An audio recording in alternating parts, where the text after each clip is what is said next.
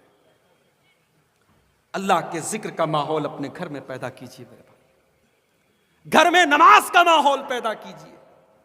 مسجد میں ضرور نماز پڑھیے، لیکن سنت نمازیں گھر میں پڑھنے کی عادت ڈالیے۔ فجر کی نماز میں آپ مسجد میں جا رہے ہیں، گھر میں 2 رکعت سنت پڑھ کر کے مسجد میں جائیے۔ ظہر کی نماز کا ٹائم ہے، گھر میں 4 رکعت سنت پڑھ کر کے مسجد میں جائیے، گھر میں سنت نمازیں پڑھیے۔ اللہ کے نبی فرماتے ہیں افضل صلاۃ المرء فی بیتہ الا المکتوبہ، انسان فرض نماز کے علاوہ سنت اور نفل نمازیں اپنے گھر میں پڑھے، یہ اس کے لیے افضل اور بہتر ہے۔ اور عورتوں سے گزارش کروں گا، ماں بہنوں سے گزارش کروں گا کہ جب وہ مصلی بچھائیں تو ایک چھوٹا سا مصلی اپنی 5 سال کی منی کے لیے بھی بچھا دیں، اپنی 6 سال کی بٹیا کے لیے بھی ایک چھوٹا سا مصلی خرید لیں، تاکہ جب ماں نماز پڑھے تو وہ چھوٹی سی 6 سال کی بچی وہ بھی دوپٹہ باندھ کر کے وہ بھی نماز اپنی ماں کے بغل میں پڑھے، تاکہ اس بچی کے دل میں نماز کی محبت پیدا ہو۔ جانتے ہو اللہ نے قرآن میں ایک دعا سکھائی ہے، بڑی پیاری دعا ہے، ربنا ہب لنا من ازواجنا وذریاتنا قرۃ اعین۔ اے ہمارے رب، تو ہمارے بیوی بچوں کو ہماری آنکھوں کی ٹھنڈک بنا دے، وَاجْعَلْنَا لِلْمُتَّقِينَ إِمَامًا، اور اے اللہ تو ہمیں متقیوں کا امام بنا دے۔ یہ دعا سکھائی اللہ نے قرآن میں۔ آپ کے بیوی بچے آپ کی آنکھوں کی ٹھنڈک کب بنیں گے میرے بھائی؟ جب آپ فجر کی نماز میں مسجد میں جائیں گے اور آپ کا بیٹا پہلی صف میں امام کے پیچھے بیٹھا ہوگا، وہ منظر دیکھ کر کے آپ کا دل باغ باغ ہو جائے گا اور آپ کی آنکھوں کو ٹھنڈک ملے گی۔ جب آپ کی جوان بیٹی گھر سے پردے میں نکلے گی تب آپ کی آنکھوں کو ٹھنڈک ملے گی۔ جب آپ کی بیوی صبح سویرے گھر میں مصلی پر بیٹھ کر قرآن کی تلاوت کرے گی تب آپ کے آنکھوں کو ٹھنڈک ملے گی۔ اے اللہ تو ہمارے بیوی بچوں کو ہماری آنکھوں کی ٹھنڈک بنا دے، یہ دعا سکھائی اللہ کے پیارے نبی۔ تو قرآن کیا کہہ رہا ہے؟ قُوا أَنفُسَكُمْ وَأَهْلِيكُمْ نَارًا، اپنے آپ کو اور اپنے گھر والوں کو جہنم کی آگ سے بچاؤ۔ اگر اپنے گھر والوں کو جہنم کی آگ سے بچانا چاہتے ہو، اگر آپ کے گھر کی لڑکیاں جوان ہو گئی ہیں، انہیں شرم و حیا کی تعلیم دو، انہیں پردہ کی تعلیم دو، انہیں قرآن کی یہ آیت پڑھ کر کے سناؤ، وَلَا تَبَرَّجْنَا تَبَرُّجَ الْجَاهِلِيَّةِ الْأُولَىٰ۔ اے مسلمان عورتوں، جب تم گھر سے نکلا کرو تو بناؤ سنگھار کر کے، میک اپ کر کے، سج دھج کر کے نہ نکلا کرو۔ گھر کے باہر جب تم نکلو تو سج سنور کر کے، میک اپ کر کے اور بناؤ سنگھار کر کے نہ نکلا کرو۔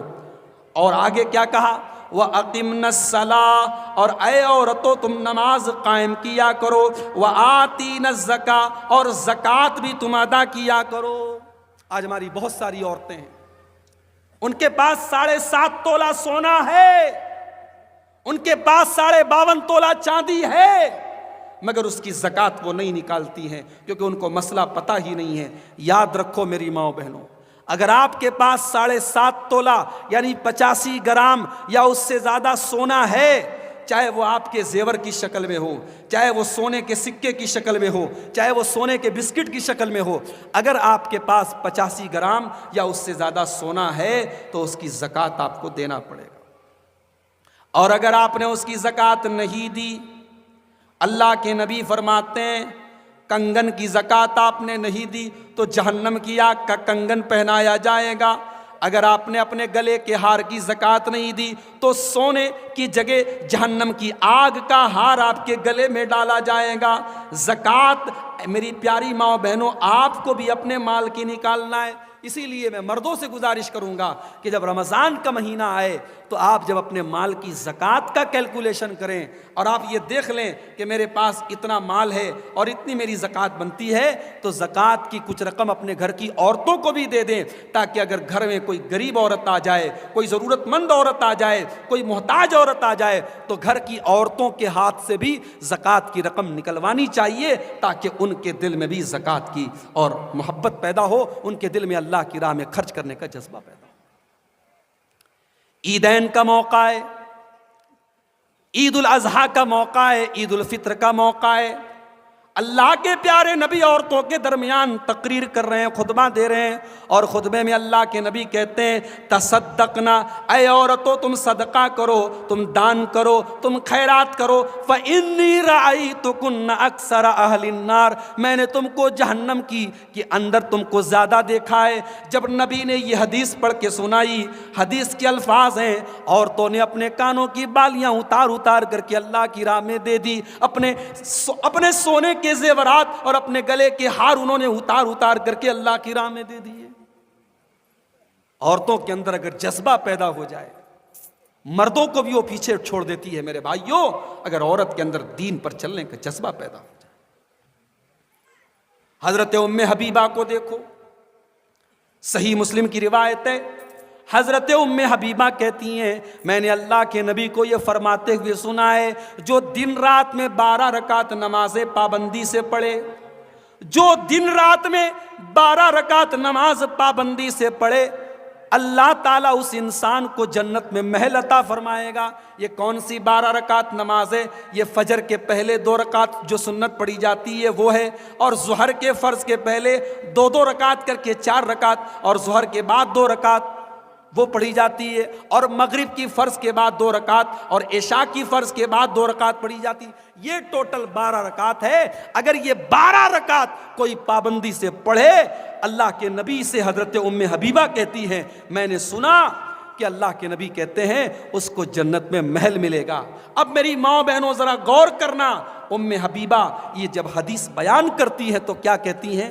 فما ترکتہن منذ سمعتہن من رسول اللہ صلی اللہ علیہ وسلم، جب سے میں نے اللہ کے رسول سے یہ حدیث سنی ہے، جب سے میں نے اللہ کے رسول کی زبان سے یہ حدیث سنی ہے، یہ 12 رکعت نماز میں نے کبھی نہیں چھوڑی۔ اللہ اکبر۔ ایک عورت کہہ رہی ہے، ایک عورت کہہ رہی ہے کہ میں نے یہ 12 رکعت نماز کبھی نہیں چھوڑی جب سے نبی کی زبان سے میں نے سنا ہے۔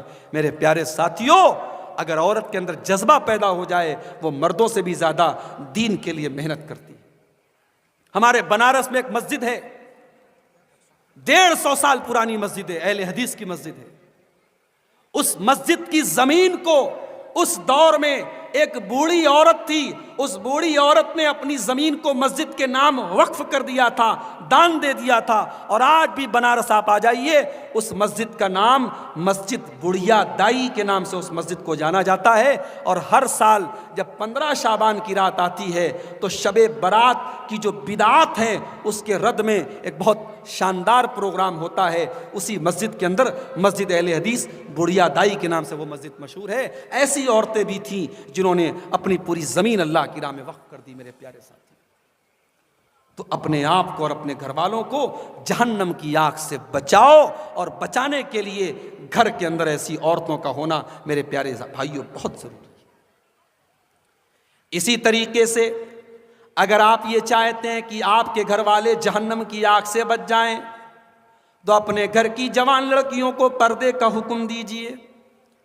آپ کی لڑکی اگر 13-14 سال کی ہو چکی ہے اور شریعت کی نظر میں وہ بالغ ہو چکی ہے، شریعت کی نظر میں ایک لڑکی کے بالغ ہونے کی جو پہچان ہے وہ پہچان اس لڑکی کے اندر اگر ظاہر ہو چکی ہے تو یاد رکھیے اس لڑکی کے اوپر پردہ کرنا واجب ہے۔ آپ یہ کہہ کر کے مت ٹال دیجئے ابھی تو 14 سال کی، ابھی تو 15 سال کی میری لڑکی، ابھی اس کی عمر ہی کیا ہے، وہ جوان ہو چکی ہے، وہ بالغ ہو چکی ہے، اور شریعت کی نظر میں اس کے اوپر پردہ واجب ہے۔ اور پردہ ہی نہیں، رمضان کا روزہ بھی جوان لڑکی کے اوپر فرض ہے۔ کوئی یہ نہ کہے ارے گرمی کا موسم ہے، مارچ اور اپریل کا مہینہ رمضان میں پڑ رہا ہے، ہماری لڑکی تو ابھی 13-14 سال کی ہے، ہم 1 سال بعد روزہ رکھوائیں گے۔ جی نہیں، اگر آپ کی لڑکی بالغ ہو چکی ہے تو رمضان کا روزہ اس کی عادت ڈلوائیے، وہ رمضان کا روزہ رکھے۔ اسی طریقے سے گھر میں قرآن کی تلاوت کا ایک ماحول بنائیے۔ اور میں آپ سے ایک بڑا آسان طریقہ آپ کو بتا رہا ہوں۔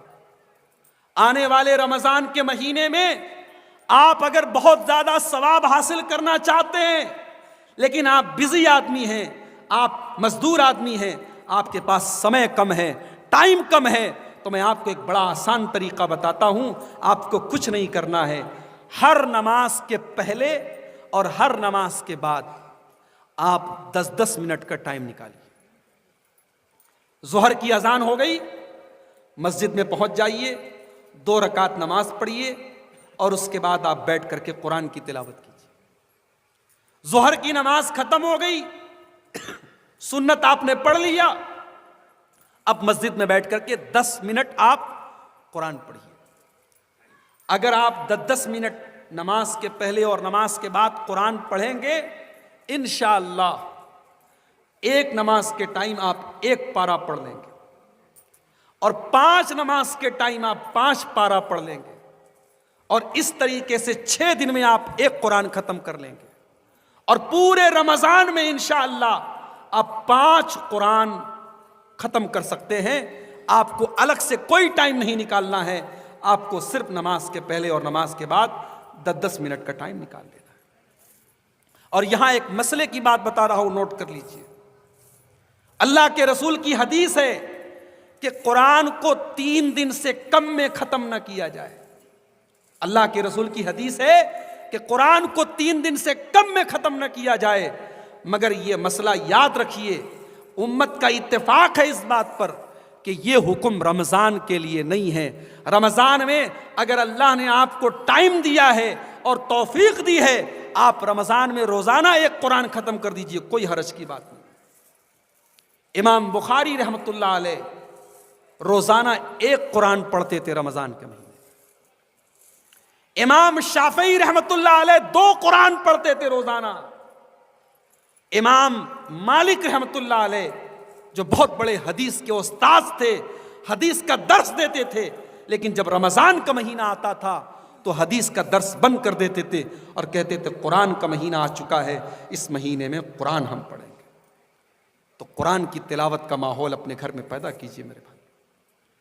اور میری آپ سے ایک اور گزارش ہے، ہو سکے اگر آپ کو اردو آتی ہے تو اچھی بات ہے، اردو نہیں آتی ہے، بنگلہ آتی ہے، تو بنگلہ میں احسن البیان جو ہماری اہل حدیث جماعت کے بہت معتبر عالم ہیں، علامہ محمد جونا گڑھی کا ترجمہ ہے، ان کا انواد ہے، اور علامہ صلاح الدین یوسف رحمۃ اللہ علیہ کی تفسیر ہے، اور میں سمجھتا ہوں کہ سنکھیپ میں، مختصر میں یہ سب سے اچھی تفسیر ہے۔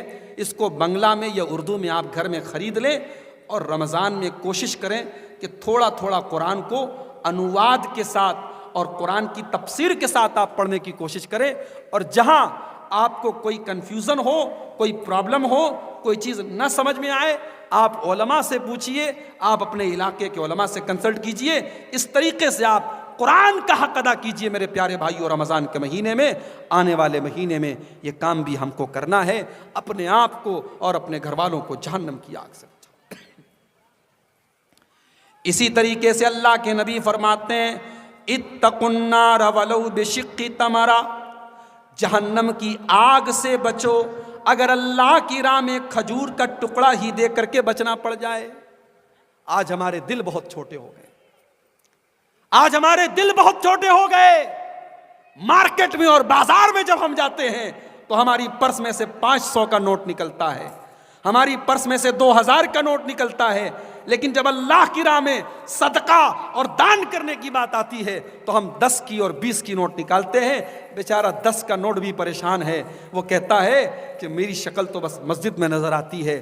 میرے بھائیو، اللہ نے اگر آپ کو نوازا ہے تو اپنا دل کھول کر کے اللہ کی راہ میں خرچ کیجئے۔ اور خاص طور سے رمضان کے مہینے میں اللہ کے پیارے نبی کے بارے میں حضرت عبداللہ بن عباس کہتے ہیں کہ جب رمضان کا مہینہ آتا تھا اور اللہ کے نبی حضرت جبریل سے قرآن کا دور کرتے تھے اور قرآن سنا کرتے تھے، تو رمضان کے مہینے میں اللہ کے نبی اتنا زیادہ دان کرتے تھے، اتنا زیادہ اللہ کی راہ میں پیسہ خرچ کرتے تھے کہ تیز چلنے والی آندھی اور ہواؤں سے بھی زیادہ اللہ کے پیارے نبی رمضان کے مہینے میں خرچ کرتے تھے۔ تو صدقہ اور خیرات بھی رمضان کے مہینے میں خوب کیجئے۔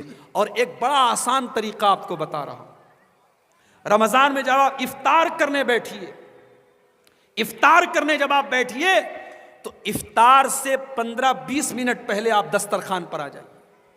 اور میں اپنے بھائیوں سے یہ بھی کہوں گا کہ یہ جو رمضان میں آپ نے طریقہ نکالا ہے، عورتوں کو آپ کچن میں جھونک دیتے ہو، وہ بیچاری نہ قاعدے سے نماز پڑھ سکتی ہیں نہ قرآن پڑھ سکتی ہیں۔ رمضان کھانے پینے کا مہینہ نہیں ہے میرے بھائی، رمضان عبادت کا مہینہ ہے۔ ٹھیک ہے، آپ نے 2-4 آئٹم بنوا لیے، بہت اچھی بات ہے، لیکن عورتوں کو کچن میں بالکل جھونک دیا جائے اور وہ نماز نہ پڑھ سکیں، وہ تلاوت نہ کر سکیں، یہ طریقہ صحیح نہیں ہے۔ آپ افطار کے 20 منٹ پہلے، 25 منٹ پہلے دسترخوان پر بیٹھ جائیے اور اللہ سے دعا کیجیے۔ رمضان میں آپ روزے کی حالت میں ہیں، آپ صبح فجر کے ٹائم سے بھوکے پیاسے ہیں، آپ اللہ سے دعا کیجئے، آپ کی دعا قبول ہوگی، کیونکہ اللہ کے لیے آپ بھوکے ہیں، اللہ کے لیے آپ پیاسے ہیں، اللہ آپ کی دعا کو نہیں لوٹائے گا۔ آپ اپنے لیے دعا کیجئے، اپنے پریوار کے لیے دعا کیجئے، پوری امت کے لیے دعا کیجئے، اپنے دیش، اپنے وطن کی سلامتی کی دعا کیجئے۔ اور اسی طریقے سے جب آپ دسترخوان پر افطار کرنے کے لیے بیٹھیے تو کم سے کم ایک آدمی کو آپ ساتھ میں افطار کرائیے۔ کوشش کیجئے کہ روزانہ ایک آدمی کو کم سے کم آپ کسی دوست کو بلا لیجئے، کسی رشتہ دار کو بلا لیجئے، کسی پڑوسی کو بلا لیجئے، ایک آدمی کو آپ افطار کرائیے۔ اللہ کے پیارے نبی کہتے ہیں من فطر صائما، جو کسی روزے دار کو افطار کرائے گا، کان لہو مثل اجر الصائم، تو جتنا ثواب روزہ رکھنے والے کو ملے گا اتنا افطار کرانے والے کو بھی ملے گا۔ روزہ رکھنے والے کے ثواب میں کوئی کمی نہیں ہوگی، اس کو پورا ثواب ملے گا اور اتنا ہی ثواب آپ کو ملے گا۔ اگر آپ روزانہ ایک آدمی کو افطار کرائیں گے تو انشاءاللہ آپ 30 روزہ رکھیں گے لیکن آپ کو ثواب ملے گا 60 روزے کا. آپ 29 روزہ رکھیں گے لیکن آپ کو ثواب ملے گا 58 روزے کا. آپ کو جسٹ ڈبل ثواب ملے گا. اتنا بڑا یہ موقع نیکی کو کمانے کا ہمیں مل رہا ہے. اس سے ہم اور آپ میرے بھائیوں پیچھے نہ رہیں. اور ایک آخری چیز بیان کر کے بات ختم کرنے جا رہا ہوں. قرآن کی وہ آیت پھر سے آپ کو یاد دلا رہا ہوں. اپنے آپ کو اور اپنے گھر والوں کو جہنم کی آگ سے بچاؤ. کیسے بچائیں گے بھائی ہم؟ اپنے گھر والوں کو، اپنے بیوی بچوں کو یہ سبق بھی دو کہ بیٹا دیکھو، کوئی دیکھے یا نہ دیکھے اللہ دیکھ رہا ہے. دنیا میں کسی کا کیمرہ چالو ہے کہ نہیں چالو ہے؟ اللہ کا کیمرہ چالو ہے. دنیا کے کیمرے خراب ہو سکتے ہیں، بند ہو سکتے ہیں، اللہ کا کیمرہ کبھی بند نہیں ہو سکتا. اللہ کا کیمرہ کیسا ہے؟ یعلم خائنۃ الاعین وما تخفی الصدور. وہ اللہ تعالی تمہاری آنکھوں کی چوری کو بھی جانتا ہے. جب تم راستے میں چل رہے تھے تمہاری آنکھیں کہاں کہاں دیکھ رہی تھی، تم اپنی آنکھوں سے کہاں کہاں دیکھ رہے تھے، اللہ کو سب پتا ہے. وما تخفی الصدور. اللہ کو صرف آنکھوں کا حال نہیں پتا ہے، اللہ کو دل کے اندر کا حال پتا ہے، دل کے اندر کیا چل رہا ہے.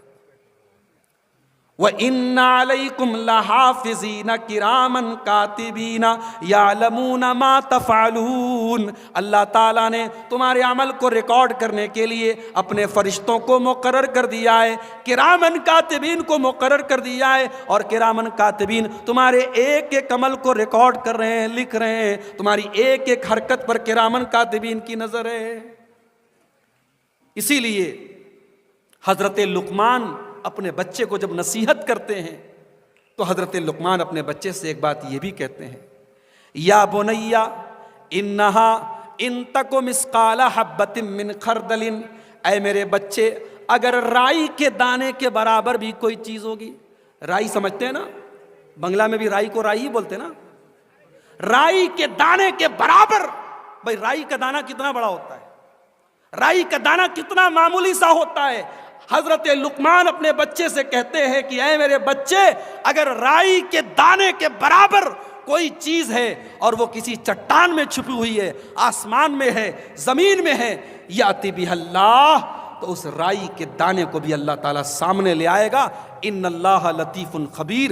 اللہ تعالیٰ باریک سے باریک چیزوں کی خبر رکھنے والا ہے.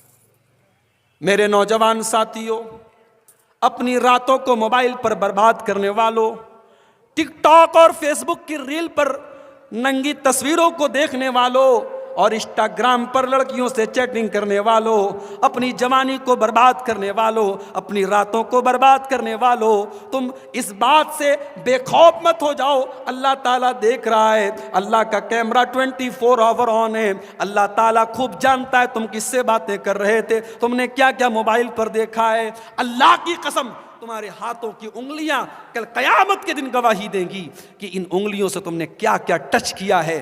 تمہاری آنکھیں گواہی دیں گی ان آنکھوں سے تم نے کیا کیا دیکھا ہے. تمہارے پیر گواہی دیں گے ان پیروں سے تم چل کر کے کہاں کہاں گئے.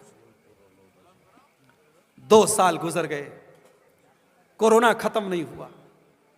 پہلے کورونا ختم ہوا تو کورونا کی چھوٹی بہن آ گئی، اس کا نام تھا اومیکرون. اب اومیکرون کی ایک بڑی بہن چائنا میں آ چکی ہے، انڈیا میں بس آنے ہی والی. اللہ رحم کرے. ایک بلا ختم نہیں ہوتی، دوسری بلا چلی آتی. کورونا کے دور میں ہم نے دیکھا ہمارے اتر پردیش میں گنگا ندی کے باہر ہمارے غیر مسلم بھائیوں کی لاشیں تیرتی تھی. اتنی بڑی تعداد میں لوگوں کی موت ہوتی تھی کہ مردے کو جلانے کے لیے جب ہمارے غیر مسلم بھائی جاتے تھے تو لمبی لمبی لائن لگتی تھی.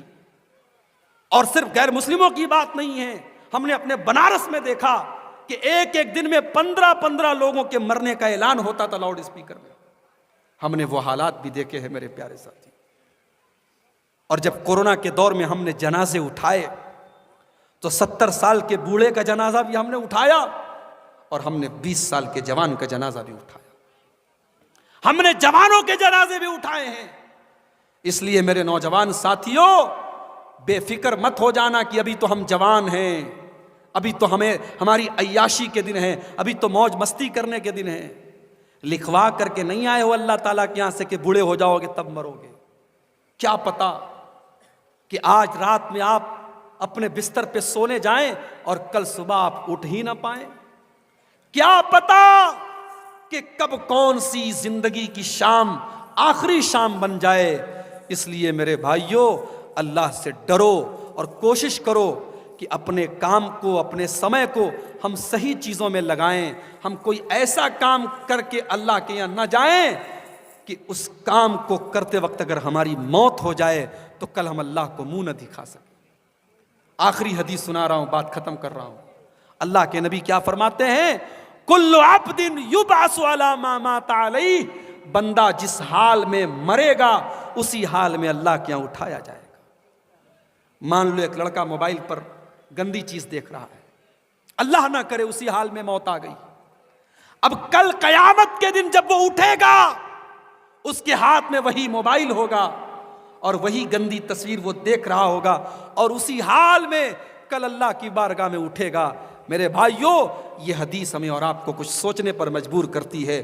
کل عبد یبعث علی ما مات علیہ. بندہ جس حال میں مرے گا اسی حال میں اٹھایا جائے گا. اللہ کے نبی حج کر رہے تھے, ایک صحابی احرام کی حالت میں تھے, لبیک اللہم لبیک پڑھ رہے تھے اور اپنی سواری کے اوپر سے گرے اور گرتے ہی انتقال ہو گیا. اللہ کے نبی نے صحابہ سے کہا ان کو کفنانے کی ضرورت نہیں ہے, ان کو کفنانے کی ضرورت نہیں ہے, ان کو نہلانے کی ضرورت نہیں ہے, ان کو اسی احرام کے کپڑے میں دفن کر دو. فَإِنَّهُ يَأْتِي يَوْمَ الْقِيَامَةِ مُلَبِّيًا. اس لیے کہ یہ جب کل قیامت کے دن اٹھیں گے تو لبیک اللہم لبیک یہ کہتے ہوئے یہ اٹھیں گے.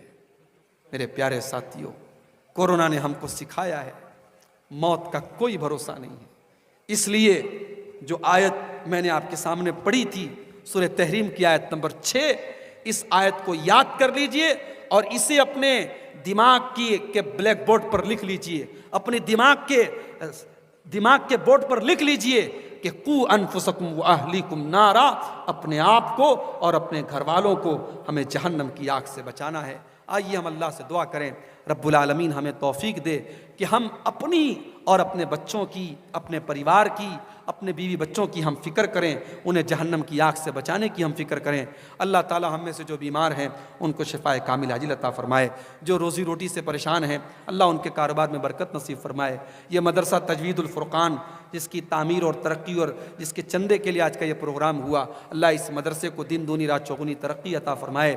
اللہ تعالیٰ اس مدرسے سے فارغ ہونے والے بچوں کو دین کا عالم اور حافظ بنائے. اللہ ہم سب کو جو اس جلسے میں آ جائے, مردوں کو بھی اور عورتوں کو بھی, اللہ سب کے دل کی جائز مرادوں کو پوری فرمائے. اللہ سب کو گناہوں سے بچائے, دنیا اور آخرت کے فتنوں سے بچائے.